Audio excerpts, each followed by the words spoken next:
ಜನವರ ನೀವೀಗ gym trainer ಆ field ಅಲ್ಲಿ ಇದ್ದವರು ಹೌದು ಸರ್.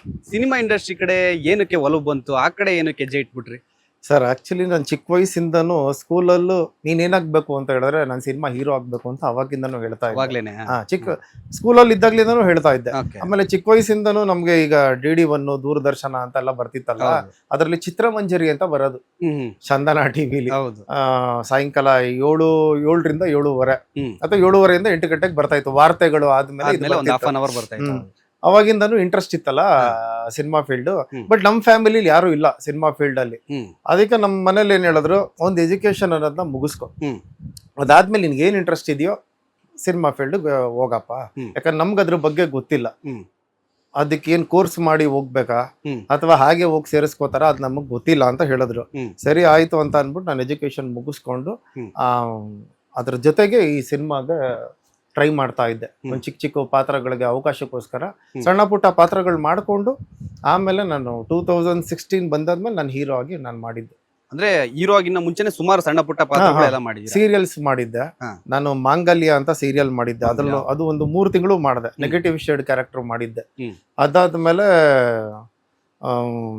ಮಾಂಗಲ್ಯ ಸೀರಿಯಲ್ ನನಗೆ ಬ್ರೇಕ್ ಕೊಟ್ಟಂತ ಸೀರಿಯಲ್. ಹ್ಮ್ ಆಮೇಲೆ ಉದಯ ಟಿವಿಲಿ, ಅದೇ ಉದಯ ಟಿವಿಲಿ ಕುರಿಗಳು ಸರ್ ಕುರಿಗಳು ಅಂತ ಪ್ರೋಗ್ರಾಮ್ ಬರ್ತಾ ಇತ್ತು. Okay. ಆಗ ಬಕ್ರ ಮಾಡೋ ಪ್ರೋಗ್ರಾಮ್. ಹೌದು. ಅದರಲ್ಲಿ ನಾನು ಸುಮ್ನೆ ಅಂತ ಸೇರ್ಕೊಂಡಿದ್ದು. ಹಾ. ಅವರು ಒಂದ್ಸತಿ ಬಂದು ನನಗ್ ಮಾಡಿದ್ರು. ಹ್ಮ್ So, ಆ ಟೈಮಲ್ಲಿ ಸರಿ ನೀನ್ ಆರ್ಟಿಸ್ಟಾ ಅಂದ್ರು. ಹ್ಮ್ ಅದಕ್ಕೆ ಹೌದು ಸರ್, ಟ್ರೈ ಮಾಡ್ತಾ ಇದ್ದೀನಿ ಸರ್, ಯಾಕೆ ಸೇರಿಸ್ಕೋತೀರಾ ಅಂದೆ. ಹ್ಮ್. ಸರಿ ಬಾಪ ಆಯ್ತು, ಇವಾಗ್ಲಿಂದಾನೇ ನೀನ್ ಸ್ಟಾರ್ಟ್ ಮಾಡು ಅಂತ ಹೇಳಿ ಹ್ಮ್. ಅದನ್ನು 1000 ಎಪಿಸೋಡ್ ವರ್ಗು ಮಾಡಿದೆ. ಹ್ಮ್ ಹ್ಮ್ ಹ್ಮ್ ಅದಾದ್ಮೇಲೆ ಸೀರಿಯಲ್ ಮಾಡಿದ್ನಲ್ಲ, ಹ್ಮ್. ಸಿನಿಮಾ ಸಿಕ್ತು. ಹ್ಮ್. ಸಿನಿಮಾ ಸಿಕ್ಕಾದ್ಮೇಲೆ ಏನಾಯ್ತು, ನಮ್ಮ ಚಿರಂಜೀವಿ ಸರ್ಜಾ ಅವ್ರ ಜೊತೆ ಚಿರು ಅಂತ ಸಿನಿಮಾ ಮಾಡಿದೆ. ಹೌದು. ನಾನು Rangayana Raghu sir, Bullet Prakash sir, ಹ್ಮ್. ಅದು ಕಾಂಬಿನೇಷನ್ ಅಲ್ಲಿ ಹ್ಮ್. ವಿಲನ್ ಆಗಿ ಆಕ್ಟ್ ಮಾಡಿದೆ. ಹ್ಮ್. ಅದಾದ್ಮೇಲೆ ಅಲೂಸ್ ಮಾದ ಯೋಗಿ ಅವ್ರದ್ದು ಯಕ್ಷ ಅಂತ ಒಂದು ಸಿನಿಮಾ ಯಕ್ಷ, ಮಾಡಿದೆ. ಹೌದು. ಓಂ ಬ್ಯಾನರ್ ಅವ್ರದ್ದು. ಅವ್ರದ್ದು ಸ್ವಂತ ಓನ್ ಬ್ಯಾನರ್. ಅದಾದ್ಮೇಲೆ ಅಣಜಿ ನಾಗರಾಜ್ ಅವ್ರದ್ದು ಗುಬ್ಬಿ ಅಂತ ಒಂದು ಸಿನಿಮಾ ಹಾ, ಮಾಡಿದೆ. ಹಾ. 3 ಸಿನಿಮಾದಲ್ಲೂ ವಿಲನ್ ಆಗಿ ಆಕ್ಟ್ ಮಾಡಿದೆ. ಹ್ಮ್ ಅದಾದ್ಮೇಲೆ ಹಂಗೆ ಟ್ರೈ ಮಾಡ್ಕೊಂಡು ಬರ್ತಾ ಇದ್ದೆ. ಹ್ಮ್ ಸರಿ ಆ ಟೈಮಲ್ಲಿ ನಾನು ಜಿಮ್ ಟ್ರೈನರ್ ಬೇರೆ ಆಗಿದ್ನಲ್ಲ, ಹೌದು. ಸೊ ಫುಲ್ ಸ್ವಲ್ಪ ದಪ್ಪನೇ ಇದ್ದೆ. ಹ್ಮ್. ಯಾಕಂದ್ರೆ ಜಿಮ್ಗೆ ಯಾರಾದ್ರೂ ಈಗ ಜಾಯಿನ್ ಆಗ್ಬೇಕು ಅಂದ್ರೆ ಫಸ್ಟ್ ಕೋಚರ್ನ ನೋಡ್ತಾರೆ, ಟ್ರೈನರ್ ಹೆಂಗಿದಾನೆ, ಹೌದು. ಇವನ್ ಕರೆಕ್ಟಾಗಿ ಫಿಟ್ ಆಗಿತ್ತು ಅಂದ್ರೆ ನಮಗೆ ಹೇಳ್ಕೊಡ್ತಾನಲ್ಲ ಅಂತ. ಹ್ಮ್ ಅದು ಸಿನಿಮಾ ಫೀಲ್ಡ್ ಅಲ್ಲಿ ಅದು ಆಪೋಸಿಟ್. ಹ್ಮ್ ನೀವು ಒಳ್ಳೆ ಫಿಟ್ ಆಗಿತ್ತು ಅಂತ ಹೇಳಿದ್ರೆ ನಿಮ್ಗೆ ಅವಕಾಶ ಕೊಡಲ್ಲ. ಹ್ಮ್ ಏನ್ ಮಾಡ್ಬಿಡ್ತಾರೆ, ನಿಮ್ಗೆ ಫುಲ್ ಶರ್ಟ್ ಹಾಕ್ಸ್ಬಿಡ್ತಾರೆ, ಫುಲ್ ಸ್ಲೀವ್, ಓಕೆ. ಹೈಲೈಟೇ ಆಗ್ಬಾರ್ದು ಇವನು ಅಂತ ಅನ್ಬಿಟ್ಟು. ಹ್ಮ್. ಆಮೇಲೆ ನಿಮಗ್ ಡೈಲಾಗೇ ಕೊಡಲ್ಲ ಸಿನಿಮಾದಲ್ಲಿ. ಹ್ಮ್. ಏನಕ್ಕೆ ನೀವು ಬೆಳೆದ್ಬಿಟ್ರೆ, ಹಾ ಹಾ ಹಾ ಹಾ. ಯಾಕಂದ್ರೆ ನಿಮ್ ಬ್ಯಾಕ್ ಗ್ರೌಂಡ್ ಯಾರಿದ್ದಾರೆ, ನಿಮ್ ಹ್ಮ್. ಫಾದರ್ ಅಥವಾ ಮದರ್ ಯಾರಾದ್ರೂ ವಂಶ ಪರಂಪರೆಯಿಂದ ಇಂಡಸ್ಟ್ರಿಯಲ್ಲಿ ಯಾರಾದ್ರೂ ಇದಾರ? ಯಾರು ಇಲ್ಲ. ಹ್ಮ್. ಇವ್ನು ನಿನಗ್ ಬೆಳೆಸ್ಬೇಕು, ಮತ್ತೆ ಹ್ಮ್. ಇದೆಲ್ಲ ಕ್ಯಾಲ್ಕುಲೇಟಿವ್ ಮಾಡ್ತಾ ಇರ್ತಾರೆ Okay. ಸಿನಿಮಾ ಫೀಲ್ಡ್ ಅಲ್ಲಾಗ್ಲಿ ಸೀರಿಯಲ್ ಅಲ್ಲಾಗ್ಲಿ. ಸೊ ಹಂಗಾಗಿ ಅದಕ್ಕೆ ನಾನು ಏನ್ ಮಾಡಿದೆ, ಆಮೇಲೆ ಕಂಪ್ಲೀಟ್ ಆಗಿ ನನ್ನ ಬಾಡಿನ ಟ್ರಾನ್ಸ್ಫರ್ ಮಾಡ್ಕೊಳಕ್ಕೇನೆ ಒಂದಷ್ಟು ವರ್ಷ ಟೈಮ್ ತಗೊಂಡು ಹ್ಮ್. ಕಂಪ್ಲೀಟ್ ಆಗಿ ಚೇಂಜ್ ಆಗಿ ಆಮೇಲೆ ಮತ್ತೆ ಸ್ಟಾರ್ಟ್ ಮಾಡಿದೆ. ಅವಾಗೆಲ್ಲ ಫೋನೇ ಇರಲಿಲ್ಲ ಸರ್. ಹ್ಮ್. ಅವಾಗೆಲ್ಲ ಏನಂದ್ರೆ STD ಬೂತು, ಕಾಯಿನ್ ಬಾಕ್ಸು, ₹1 ಕಾಯಿನ್ ಹಾಕ್ಬಿಟ್ಟು, ಹ್ಮ್. ಸರ್ ಈ ಥರದ್ದು ಒಂದು ಪೇಪರಲ್ಲಿ ಅಡ್ವರ್ಟೈಸ್ಮೆಂಟ್ ನೋಡಿದ್ವಿ ಅನ್ನೋದು. ಅದು ಈ ಪ್ರಜಾವಾಣಿ ಪೇಪರ್ ಅಲ್ಲಿ ಇವತ್ತಿಗೂ ಬರುತ್ತೆ ಸೈಡ್ ಅಲ್ಲಿ ಚಿಕ್ಕದಾಗಿ, ಹಾ. ಕಲಾವಿದರು ಬೇಕಾಗಿದ್ದಾರೆ, ಬೇಕಾಗಿದ್ದಾರೆ. ಕೂಡಲೇ ಸಂಪರ್ಕಿಸಿ, ಹ್ಮ್ ಊಟ ವಸತಿ ಉಚಿತ, ಹ್ಮ್ ಇಷ್ಟಿಷ್ಟು ಅಂತ ಅನ್ಬಿಟ್ಟು ಹಾಕಿರ್ತಾ ಇದ್ರಲ್ಲ, ಆ ನಂಬರ್ಗೆ ಫೋನ್ ಮಾಡ್ಬಿಟ್ಟು ಹೋಗ್ತಾ ಇದ್ದಿದ್ದು. ಹಾ ಹಾ ಹಾ ಹಾ. ಸರಿನಪ್ಪ, ನೋಡೋದಕ್ಕೆ ಒಳ್ಳೆ ಹೀರೋ ತರ ಇದೆಯಾ, ಹ್ಮ್ ಒಂದು ಇಷ್ಟು 2 ಲಕ್ಷ ಇನ್ವೆಸ್ಟ್ ಮಾಡ್ಬಿಡು, ಹ್ಮ್ ಹ್ಮ್ ಹ್ಮ್ 3 ಲಕ್ಷ ಇನ್ವೆಸ್ಟ್ ಮಾಡ್ಬಿಡು ಅಂತ ಹ್ಮ್. ಅನ್ನೋರು. ಹ್ಮ್. ಸರ್ ನಾವೇ ಬಡವರು ಸರ್, ಹ್ಮ್. ನಂಗೆ ಗೊತ್ತಿಲ್ಲ ಸಿನಿಮಾ ಫೀಲ್ಡ್, ಹ್ಮ್. ಜಸ್ಟ್ ಒಂದು ಟ್ರೈ ಮಾಡೋಣ ಅಂತ ಎಲ್ಲರೂ ಹೇಳ್ತಾ ಇದ್ರು. ನೋಡೋದಕ್ಕೆ ಚೆನ್ನಾಗಿದ್ಯಾ, ಒಂದು ಟ್ರೈ ಮಾಡು ಅಂತ ಹೇಳಿದ್ರು. ಹಂಗಾಗಿ ನಾನು ಟ್ರೈ ಮಾಡ್ತಾ ಇದ್ದೀನಿ ಸರ್. ಹಾ.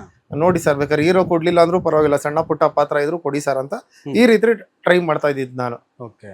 ಹಂಗಾಗಿ ನಾನು ಕಂಟಿನ್ಯೂಸ್ ಸ್ಟುಡಿಯೋ ಹತ್ರ ಹೋಗ್ತಾ ಇದ್ದಿದ್ದು. ಹ್ಮ್ ಆಮೇಲೆ ಕನಿಷ್ಕ ಹೋಟ್ಲು ಮುಂದೆ ನಿಂತ್ಕೋತಾ ಇದ್ದಿದ್ದು. ಹ್ಮ್ ಯಾರಾದ್ರೂ ನೋಡ್ಬೋದೇನೋ, ಹ್ಮ್ ಅಟ್ಲೀಸ್ಟ್ ನೋಡಿ ಯಾರೋ ಚೆನ್ನಾಗಿದ್ದಾನೆ ಹುಡುಗ, ಹೊಸ ಪ್ರತಿಭೆ ಇದೆ ಅಂತ ಕಾಣಿಸುತ್ತೆ, ಸರಿ ಬಾಮ ಆಯ್ತು ಹಾಕೊಳ್ಳೋಣ ಅಂತ ಹಿಂಗೆ ಯಾರಾದ್ರೂ ಕರೀತಾರ ಅಂತ ನಾನು ಟ್ರೈ ಮಾಡ್ತಾ ಇದ್ದಿದ್ದು. ಹ್ಮ್ ಹ್ಮ್ ಆಮೇಲೆ ಇಲ್ಲಿ ಏನ್ ಗೊತ್ತಾ ಸರ್, ನೀವು ಒಂದ್ಸತಿ ವಿಲನ್ ಆಗಿ ಮಾಡಿದ್ರೆ ಎಲ್ಲಾ ಸಿನಿಮಾಲೂ ವಿಲನ್ನೇ. ಹಾ. ನೀವು ಸೀರಿಯಲಲ್ಲೂ ಅಷ್ಟೇ, ಒಂದ್ಸತಿ ವಿಲನ್ ಆಗಿ ಮಾಡಿದ್ರೆ ಎಲ್ಲಾ ಸೀರಿಯಲಲ್ಲೂ ವಿಲನ್. ವಿಲನ್. ಹಾ. ಈ ರೀತಿ ಅಂದ್ರೆ ಇವನಲ್ಲೂ ಒಂದು ಟ್ಯಾಲೆಂಟ್ ಇದೆ, ಓಕೆ ಇವನ್ ಕೈಯಲ್ಲೂ ಒಂದು ಕಾಮಿಡಿ ಮಾಡ್ಸೋಣ, ಹ್ಮ್ ಅಥವಾ ಏನಾದ್ರು ಒಂದು ಅಳೋ ಸೀನ್ ತರದ್ ಏನಾದ್ರು ಇತ್ತು ಅಂದ್ರೆ ಒಂದು ಟ್ರಾಜಿಡಿಗೆ ಹಾಕೊಳ್ಳೋಣ, ಹಾ.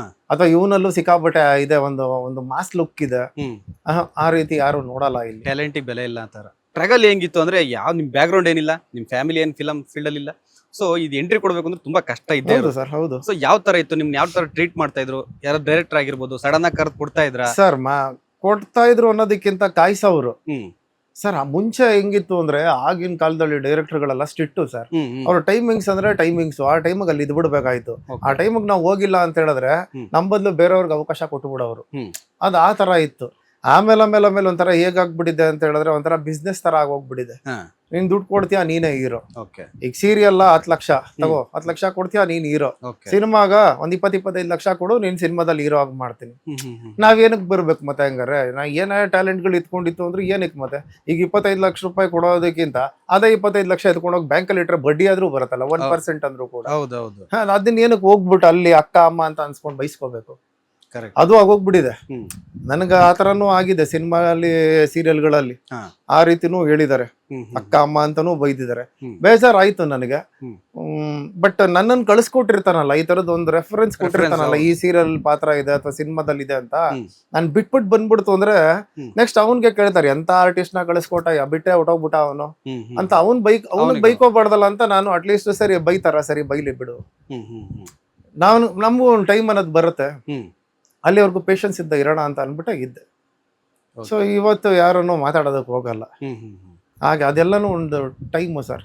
ಈಗ ತುಂಬಾ ಜನ ನನ್ನ ಫ್ರೆಂಡ್ಸ್ಗಳು ಹ್ಮ್. ಎಂತೆಂಥವ್ರು ಇದ್ದಾರೆ. ಈಗ ಏನಾಗ್ಬಿಟ್ಟಿದೆ, ಮುಂಚೆ ಎಲ್ಲ ಒಂದು ಏರಿಯಾದಲ್ಲಿ ಒಬ್ಬ ಹೀರೋ ಇರ್ತಾ ಇದ್ದ. ಹೌದು. ಈಗ ರೋಡ್ಗೂ ಒಬ್ಬ ಹೀರೋ. ಹ್ಮ್. ಯಾರ ಸಿಕ್ಕವ್ರು ಏನಾಗ್ಬೇಕು ಅನ್ಕೊಂಡಿದ್ದೆ ಅಂದ್ರೆ ಹೀರೋಗೆ ಟ್ರೈ ಮಾಡ್ತಾ ಇದ್ದೀನಿ, ಡೈರೆಕ್ಟರ್ ಆಗ್ಬೇಕು ಅನ್ಕೊಂಡಿದ್ದೀನಿ. ಅಲ್ಲ, ಕತೆ ಎಲ್ಲ ರೆಡಿ ಇದೆಯಾ ಅಂದ್ರೆ ಕತೆ ಇದೆಯಾ, ನಂದೇ ಕತೆ ಇದೆಯಲ್ಲ ಅಂತ. ಹ್ಮ್ ಹ್ಮ್ ಅಂದ್ರೆ ಆ ರೀತಿ ಜಾಸ್ತಿ ಉಟ್ಕೊಂಡ್ಬಿಟ್ಟಿದ್ದಾರೆ ಈಗ ಹೌದು. ಸಿಕ್ಕಾಬಟ್ಟೆ. ಸೊ ಹಂಗಾಗಿ ಅದಕ್ಕೆ ಕಲೆ ಇದ್ದವನಿಗೆ ಮಾತ್ರನೇ ಅದು ಕೈ ಬಿಸಿ ಕರಿಯುತ್ತೆ ಆ ಸಿನಿಮಾ ಫೀಲ್ಡ್ ಅನ್ನೋದು. ಬೆಲೆ ಸಿಗೋದು. ಲೇಟೆಸ್ಟ್ ಹಾಗೂ ಇಂಟ್ರೆಸ್ಟಿಂಗ್ ಸುದ್ದಿಗಳಿಗಾಗಿ ಬಾಸ್ ಟಿವಿ ಕನ್ನಡ ಚಾನೆಲ್ನ ಸಬ್ಸ್ಕ್ರೈಬ್ ಮಾಡಿ. ಹಾಗೆಯೇ ಬೆಲ್ ಐಕಾನ್ ಪ್ರೆಸ್ ಮಾಡಿ. ಇದರ ಜೊತೆಗೆ ಫೇಸ್ಬುಕ್, ಇನ್ಸ್ಟಾಗ್ರಾಮ್, ಎಕ್ಸ್ ನಲ್ಲೂ ಮಿಸ್ ಮಾಡದೆ ಫಾಲೋ ಮಾಡಿ.